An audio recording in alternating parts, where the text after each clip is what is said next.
No, my internet Wi-Fi just keeps dropping. It keeps dropping off 5G to the lower speed, and then I can't. It's just messed everything up. It's doing it on my phone and my laptop. Gotcha. And with that, this is Brian Sebastian, Movie Reviews and More, WomenOnTV.tv, IT247 out of Franklin, Tennessee, and the Worldwide TV Network, which was formerly the Women's Broadcast TV Network. So, obviously, my usual co-host, Terri Marie, Eileen Shapiro from Worldstar PR will be on soon. Jessica Heim should be on from Tennessee. Everybody's having weird weather and technical problems. So there's a lot more people on Zoom.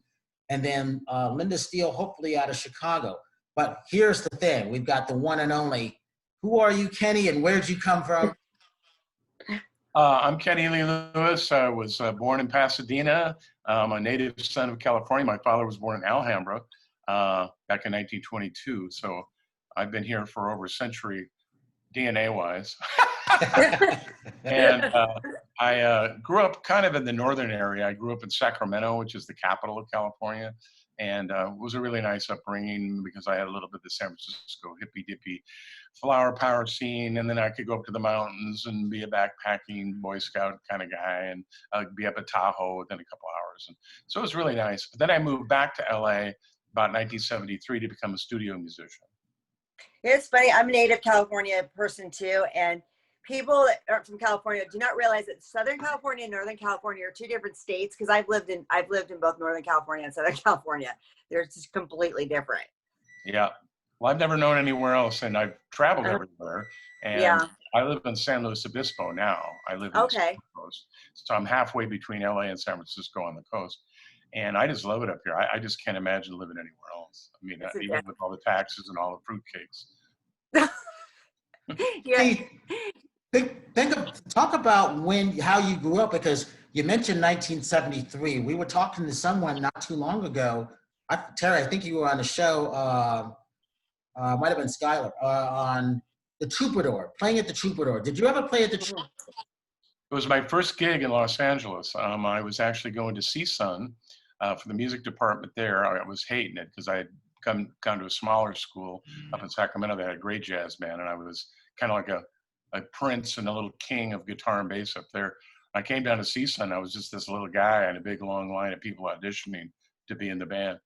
But I went to the board that was in the music department real quick, and there was an ad there for a singer-songwriter team doing Hootenanny Night on a Wednesday at the Troubadour, and I rehearsed with these two people, and that was my first gig in LA.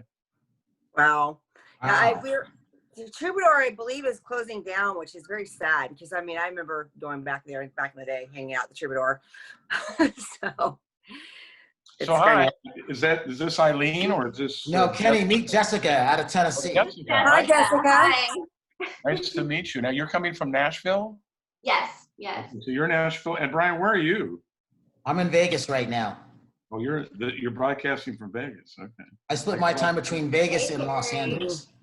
Okay. I'm just writing all these down, and Terry, you're in Redondo. Redondo Beach, yeah. I'm a native California girl. Okay, that gets my arms around all the geographics of this. Yeah. So Kenny, so at that point, so Troubadour was your, and Jessica, we just asked the first question so that you know. So you played at the Troubadour. Where did you go before you got to the Steve Miller Band? Because it's always interesting to work up to the roots of everything. Oh man, I did a lot of things. Yeah, I didn't meet Steve till about September of 1981. So it's been 39 years as of this month that I've known him. And so before 81, so from 73 to 81, I did a lot of stuff. I mean, where should I start? You want me to give you the short list? Go for it. Okay, well, basically moved to LA, went to college, didn't like it, went to work at a music store, which was called Splevins Music, which was in Topanga Plaza, which was like a big deal mall at that time. You know, I mean, there wasn't anything out there. Proceeded to live in a very kind of seedy neighborhood, got in a fight with a biker. He was trying to kill me.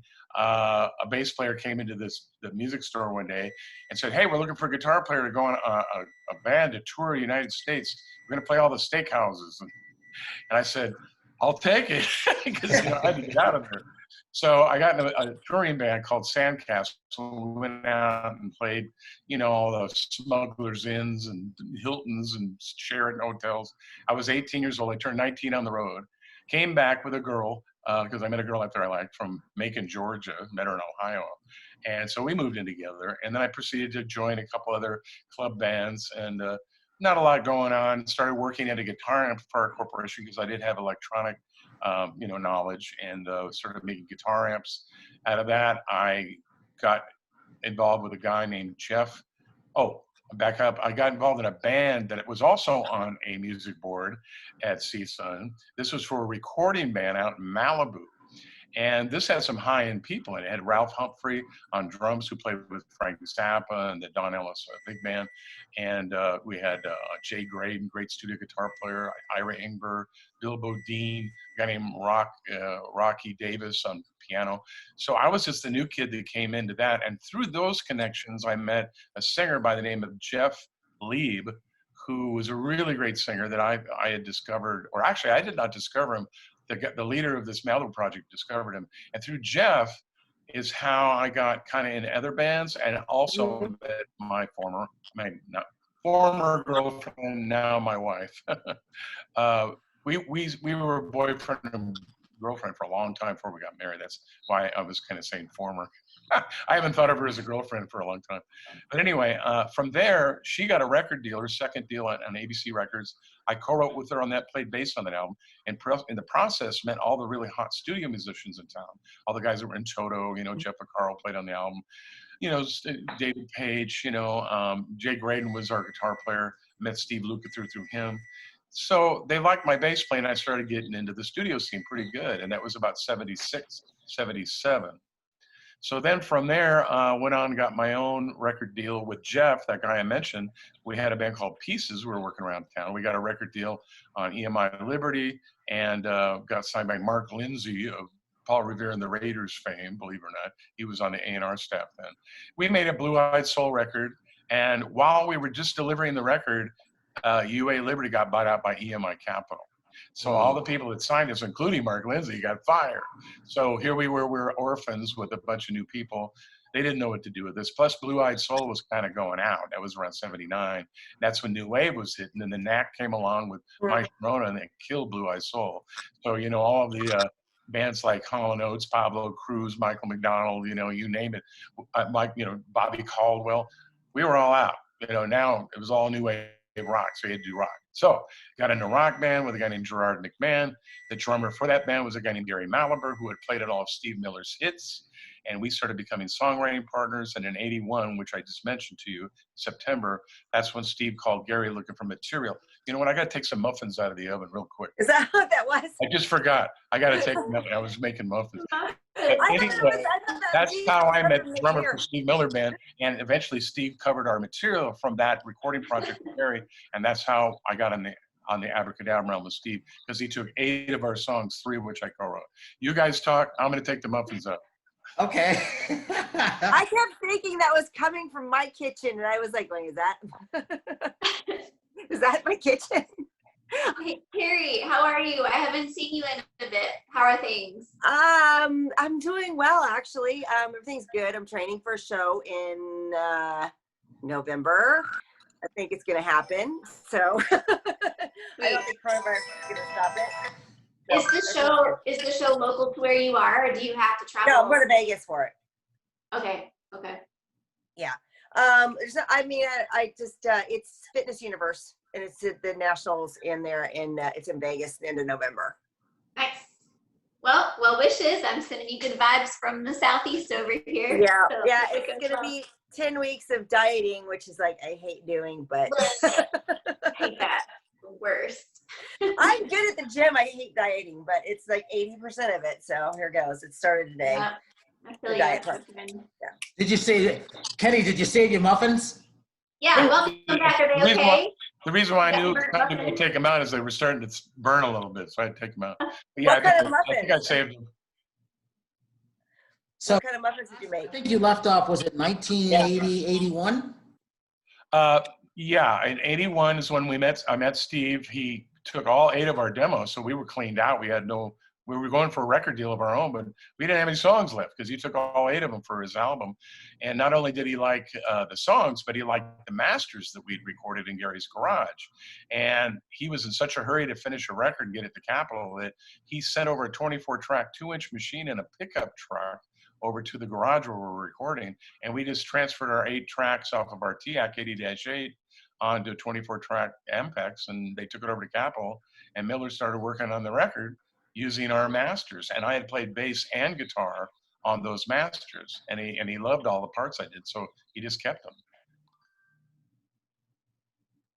Let me ask you this. So you sound like a loyalist, meaning you've been with the band the entire time then, right? Well, I mean, I wasn't in the band yet. At that point, I was just a songwriter and helping him produce the record as a creative entity. Kind of like as a peer. I was a peer with him because he needed material. He needed my help and my songs. So it was a different kind of relationship. Then in '82, that's when he asked me to come out on the road with him and join the band, which changed my role to, peer to employee. So What was that feeling like when he asked you? What was the first thing that went to your head? I had to give up my studio career in LA, which I developed over 7 years, and it was kind of a tough decision. I was working a lot. I was a double scale bass player. I was working on movie soundtracks and a lot of other people's records, jingles, cartoons. I mean, I was just doing all kinds of stuff and getting paid good money for it. And the thing that's nice about being a studio guy is you can just stay in one place and, settle down if you want. And that was kind of what I had in mind. But when he asked me to join the band, I had to kind of make that decision. And I kind of referred to my then girlfriend at the time, Diane Steinberg, who actually was an artist herself, that she was working on her second album when I met her. And then she got the role of Lucy in the Sky with Diamonds in the Sgt. Pepper movie with the Bee Gees and Peter Frampton. So that was kind of deep. We were actually going to go out and support her tour with George Benson. But when she got this role of this Stigwood movie, she just had to do the movie because every movie he had done had been a smash. He'd done Saturday Night Fever and Grease recently and, Urban Cowboy and all this stuff. So Sgt. Pepper was supposed to be a big hit, and it wasn't, unfortunately. But Diane sang on the soundtrack, which sold about 3 million copies, and she made some good money as a royalty artist off the soundtrack, which was kind of nice. And but to answer your question, I turned to her and I went, "What do you think? Do you think I should give up my studio career and go on the road with this guy?" And she says, "Well," she goes, "you've done 3 album deals. None of them have done anything yet. You've wanted to get your material out there. Here's your chance to have a guy named Steve Miller singing your songs, and you can go out and promote it. What's wrong with that?"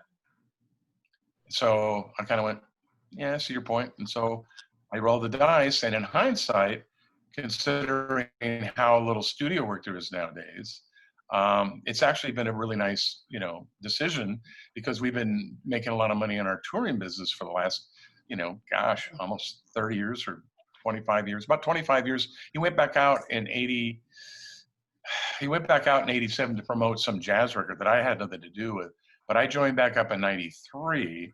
So, I've been on with him for about 23 years straight again because we took a break. I did the Abracadabra tour. I did a couple of records. And then he did a jazz album I had nothing to do with. So between 87 and 93, I had a chance to raise my first kid and take a break, which was nice. But that first decision was tough because I kind of gave up my studio career for that. When you and your wife met, was it through performing together, or how did your paths cross in the first place? Does she still sing and perform now, entertain now? Yes, it's an interesting situation. I had just met her. I was actually auditioning her to be a singer in a band I was putting together with that guy, Jeff, I mentioned, Jeff Paris. We were trying to continue with the steakhouse concept in LA because we had a bunch of Charlie Browns and different, Red Onions. And there was all these places that had bands then. You can make a pretty good living if you, got a nice band together. And we were looking for a female vocalist. And we went down to the Riot House, this Continental Hyatt House there on Sunset, and she was working down there. And though she had her own record deal coming up, we thought she might take a chance and be our singer, which of course she didn't. But we sat in with her that night. I met her, and I was just blown away by her talent. And it was just a coincidence. A couple months later, she had 2 bass players that she worked with normally that were not available for her to do a gig up at the and then Holiday Inn up in Ventura, right on the water there, which is now at Crowne Plaza. And she says, you know, my other two guys are unavailable, and Jeff tells me you play bass and you read. And I said, yes, I do. She says, do you play the American Songbook?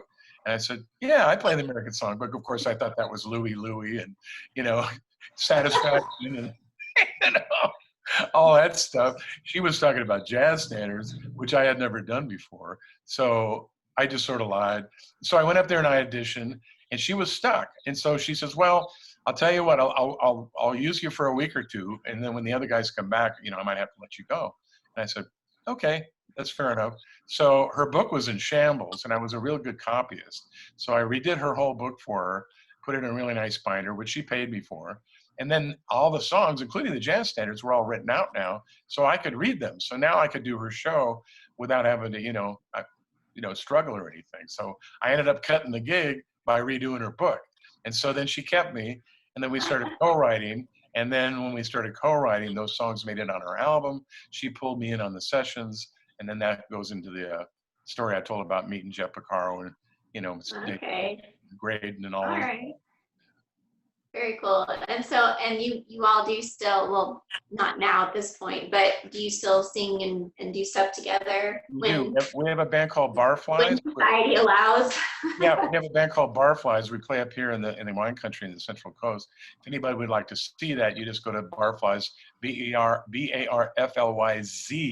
as in zebra, music.com, and you can see that band. That's an interesting sort of eclectic cabaret, pop, jazz, R&B band, whatever you want to call it. Nice. You know, so that, yeah, but yeah, we still do music together. We still write together and stuff. But that's how we I met. love As that. songwriters, we just started writing so many songs together. We just fell in love. Oh, I love that story. That's a great story. You know, one of the best award shows I ever went to was the ASCAP Awards. You songwriters are the happiest people I've ever met in my entire life. No one knows pretty much what you guys look like, but you guys are so happy because everybody's always recording your songs. And I always found that fascinating because you know all the songs, but you don't always know the faces behind the songs. Mm-hmm. Yeah, it's flattering to have somebody give you a nod on your art. And of course, I've done both sides. I've been also a performer in addition to being a writer. But some of those writers never perform. Some of those writers can't even play an instrument, believe it or not. I mean, I had a friend named Allie Willis who recently passed away, who wrote, you know, September and Boogie Wonderland for the Winter Fire. She wrote the Friends theme. She wrote music for The Color Purple, or shall I say lyrics, the Broadway show. She had Lead Me On with Maxine Nightingale. She had, you know, hits with Neutron Dance with the Pointer Sisters. I mean, just all kinds of hits. Wow. She never played an instrument. She was just a concept writer and would get with musicians, and she'd come up with a hook or a title and come up with a little line or something. And man, she made a lot of money just doing that. And she never played a gig in her life. Wow. Yeah, those are some of the people that I met. I remember being around Narada Michael Walden. I was with Sheryl Crow. And I'm like, these are the happiest people I've ever seen in my life. And they were just so happy to be there. And then I come along and I'm interviewing them. They're like, well, do you write songs too? I'm like, no, no, I don't do what you guys do. But it was such an honor to be there. And then I'll never forget, this is when I became a Neil Young fan. It was Neil Young, and at that point, Puff Daddy, P. Diddy, and they were both getting their awards. And then someone asked Neil Young, the question is, Neil, have you done, what haven't you done? Well, he goes, I've never created a rap album. Maybe I'll do that.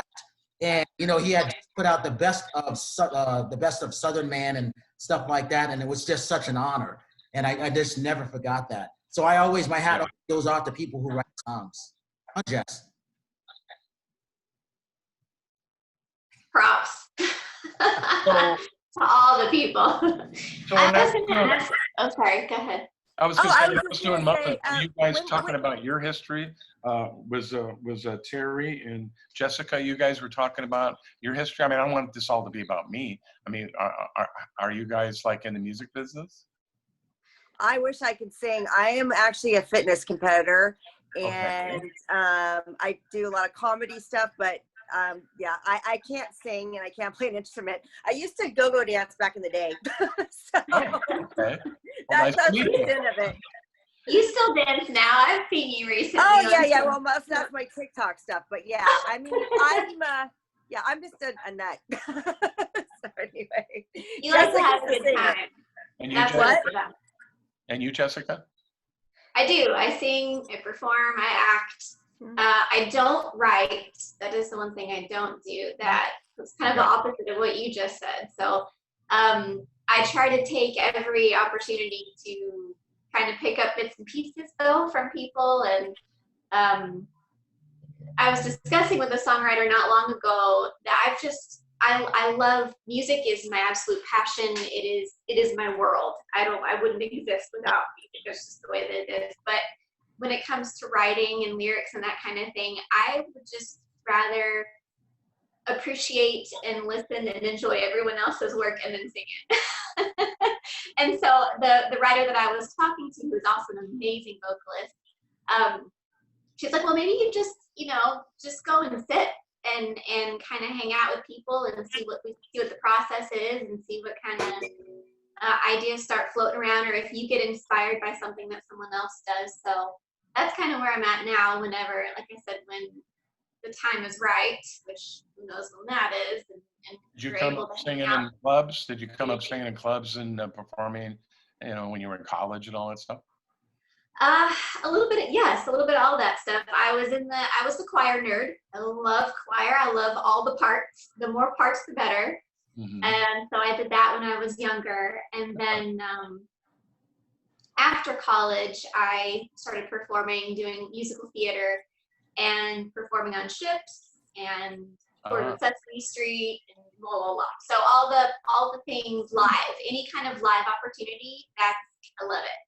Studio's okay, and money is great, but I just like to be in the moment. I love the concept of not knowing what's going to happen. That's what makes it exciting for me. You have what we call in the business the curse. Yeah. You get the Yep. curse, you can't get rid of it. It's like it just follows you around, because as So you know, true. this business is just awful. I mean, it's just such a, they will joke about, it's a horrible abyss, got down some, hellacious cavern that goes into the bowels of hell. And then there's a negative side, it's like, that's the old joke, but yeah, it's intoxicating to say the least. It really is. Oh, go ahead, Terry, sorry. Oh no, I was gonna ask. I mean, I was curious. Like, when do you think? What inspires you to write? I mean, do you have like a time of day that you write, or just stuff come to you? I mean, because I'm not a songwriter, so I'm just kind of curious. Like, does it just pop in your head, or? Yeah, sometimes I'll hear a catch line or a cool little phrase or something. Uh-huh. The last song I wrote was about John Lewis. So when John Lewis was being, memorialized, nationally, I got an inspiration and I just wrote a song called "Good Trouble" and got my upright bass out and I got my acoustic guitar and I didn't rock it. I did more of a pop, like Cats in the Cradle, kind of a thing.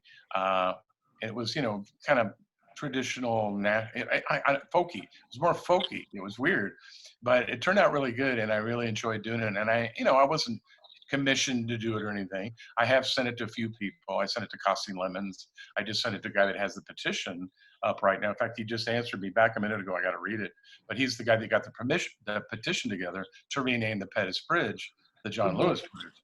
So I don't know what he thought of it, but we'll see. But a lot of people have probably written a song called "Good Trouble" now, but that was the last song I wrote, and that was about a month and a half ago. And it just came to me because of the subject matter of him. And, that was kind of a big heroic moment, because we don't have any heroes right now, as you know, in politics and on the scene. And he was like a hero, and the nation kind of all came together for that for a minute. Didn't last real long, but for about 2 weeks, we were pretty saturated all being together on that. We all agreed that he was a pretty cool guy. That could be really interesting, especially if Cassie likes it, because she's a good filmmaker. Oh, Cassie? Yeah. Yeah. I don't know her, but I got a hold of her manager. I said, hey, play this for her. Maybe she might be working on a documentary, or maybe she knows somebody. Because I love Cassie's work. I mean, shoot, this last thing she did for Harriet, man, is that a great movie? She's really coming along. She's like the new female Spike Lee.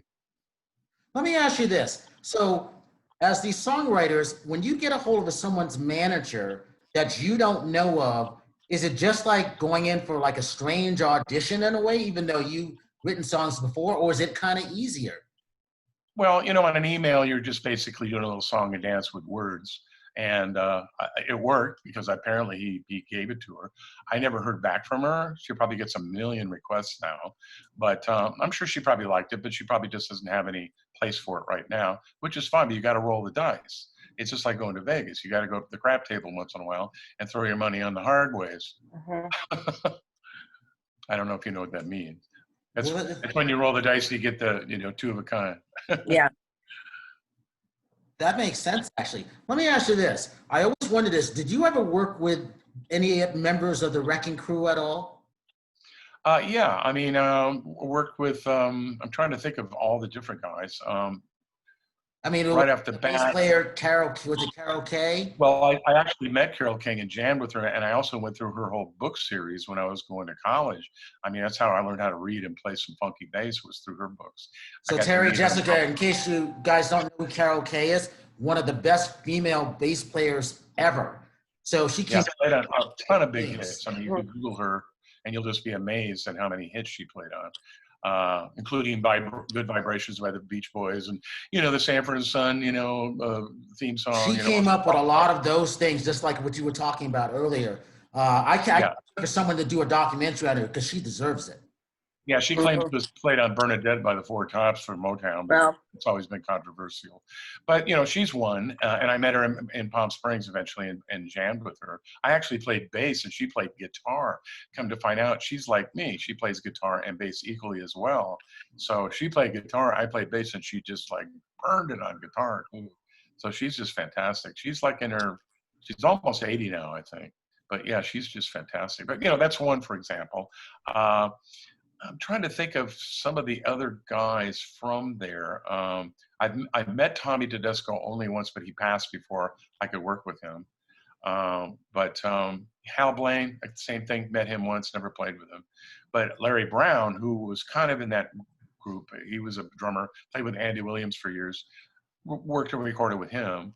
But those guys were kind of on their way out, even when I was coming in 1973, believe it or not. They had already kind of peaked, and they were already being replaced by these younger guys like Lee Ridenour and Jeff Porcaro and Jay Graydon and, David Hungate on bass and, all these different people. So I was kind of like of this second generation of studio guys. Jessica, you think of Glenn Campbell being in the Wrecking Crew, and then he goes off on his own, but he was in that band. And if you ever see a movie, it's called The Wrecking Crew. It is on Netflix. It's one of the best documentaries of studio sessions in the West Coast, but in general, cross country. And then you have the Motown sound. I forgot who they were called because Kenny, I had the honor of interviewing both of those people. Iconic to come up with some of the best music of all time. Well, my mother-in-law, Martha Jean the Queen Steinberg in Detroit, she actually named the Funk Brothers. She used to call them the Funky Brothers because she used to hire them for her, nightclub performances and fashion shows and stuff at a place called the Chit Chat Club, which was a, typical Chitlin Circuit Club in Detroit. And they were her band. And she was a really big DJ on WJLB, and she was breaking a lot of the Motown acts. So she grew up with all those guys, and she just says, "You guys are so funky. I'm going to call you the Funky Brothers." And sure enough, they just shortened it to Funk Brothers. Wow. That's my mother-in-law.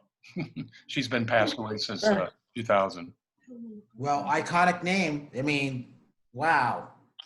Yep. Jessica, you got to say something. And you've already gotten a lot of airplay here. My wife just walked in. She wants to start, editing my conversation.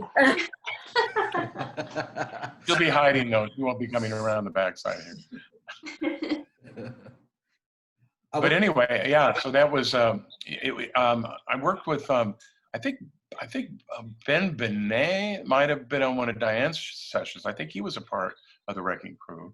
Of course, Jay Graydon played on a record. He was the guy that kind of replaced Tommy Tedesco. He's the guy that played the lead guitar on Peg and, and all that, stuff with Steely Dan and, went on to produce Manhattan Transfer and a bunch of other groups and stuff. He was pretty fantastic. Wrote After the Love Is Gone, with Bill Champlin for Earth, Wind & Fire and whatnot. But yeah, I worked with a lot of those guys. But like I said, those guys were kind of like the next generation after the Wrecking Crew. Jessica, you're going to ask something, right? Yeah, well, I've always got random questions. So initially, I read on the interwebs that when you first started playing, you were 6 or 7, and you played the ukulele. Yeah. Is this true? This is how you... So, you did ukulele, and then it was your brother's guitar. Yep, I still have the Where guitar. was you do still have it. So where was the switch between like, how did your interest change from guitar to bass? Because you ended up doing the primary part of your session work was bass, right? It wasn't as much guitar. Well, actually, yes, but yeah, session work was mostly bass, but I always had played guitar as well. So why did you, which do you prefer, or how did you manage to go, well, let's try the bass out for a little bit, give the guitar a break? How did that work? Okay, my brother and sister were folkies, as I mentioned, as you'd read, and they were singing at my family functions, doing Peter, Paul, and Mary, and Dylan, Brothers Four, Kingston Trio, the Association, Letterman, they were doing all that stuff for my family. That was like from 60 to 63. And I was just a little guy, and I couldn't put my hand around the neck of a guitar. So obviously I needed to play a smaller instrument. So I didn't pick ukulele by choice. It was just the only instrument I get my hand around, so I could be a ham bone with my brother and sister who were 6 or 7 years older than me. So my aunt in Berkeley had an old Martin ukulele left over from the 20s sitting up in her closet. And every time we went over to her house to visit, I'd look up in her closet because I'd snoop around, I go, there's a little baby guitar up there. Can I see it? And she'd go, no, that's mine. That's left over from college. Lika. This would go on for like 2 or 3 visits till finally, my little puppy eyes, like we'd get her to go, okay, well, you can borrow it for a half hour, but I'm going to put it back up there. And of course, that went to, can I borrow it? To I never gave it back to her, So I bought a book on ukulele, and the only book I could find was, interestingly enough, had a lot of old black spirituals in it, Stephen Foster kind of stuff, and it's like, so here I am, 7, 8 years old, I'm learning these songs where I'm talking about the river, and old Massa is going to give, all this stuff that's written in phonetics and stuff, and I didn't even know what it was all about. Swing low, sweet child, coming for to carry me home, and they had it phonetically written, so you'd actually have to say it like that, which was funny. So I didn't know what I was doing, but I would play these songs for the family, and they go, where the hell did you learn these songs? And I go, well, I got this book. It shows your fingers where to put the dots and blah, blah, blah, blah. It was pretty funny. So that wasn't really by choice. It was just my hand wouldn't fit around the neck. And consequently, I got bored because electric guitars started coming out in 64. All the English Invasion started. The Beach Boys were already in there. I didn't like the ukulele, so I just gave up playing that for a while. And I went to clarinet and played in the school orchestra in 3rd grade. Learned how to read music. Got bored with that. So then around from 4th, 5th, 6th grade, I didn't play anything. I was just being a kid, playing football, catching frogs in the ditch, camping, fishing with my family. I didn't do any music. But it was already in my system. So when I in the 6th grade rolled around, I could finally get my hand around my brother's guitar, and that's when I started learning his stuff, which was the Peter, Paul, and Mary songbook and all that stuff. And then the English Invasion hit. I didn't want to play it. That was a nylon string guitar. I didn't want to play that. So that's when I borrowed an electric guitar, and the rest is history. That's a great story. That's great. It's funny. We got like 60 seconds left. You don't think about that. You've got to have those long fingers or whatever, which is why I never did. I became a drummer instead. There's no, I mean, right. And my hands aren't particularly big. They're just kind of normal size. So it wasn't like I could switch to bass that easy either. Wow. Hey, Kenny, give your social media links for everybody. What now? Your social media links. Say that again, only one person? Social media links. Oh, thank you. Yes, my website is kennyleelewis.com. I'm on Facebook with Kenny Lee Lewis, personal site, but I also have a Kenny Lee Lewis artist site. I also have what I mentioned was Barflies, BARFLYZ, on Facebook, but also website barfliesmusic.com. And then Friends, my rock band that I have here in town, which does a lot of classic rock format, is frenzmusic.com, that website, and also on Facebook. And then I have a YouTube channel, which is the thing I'm going to be working on in the next month or so, developing that, doing kind of master classes, lessons, performances. I've already been streaming on there with my friend's band.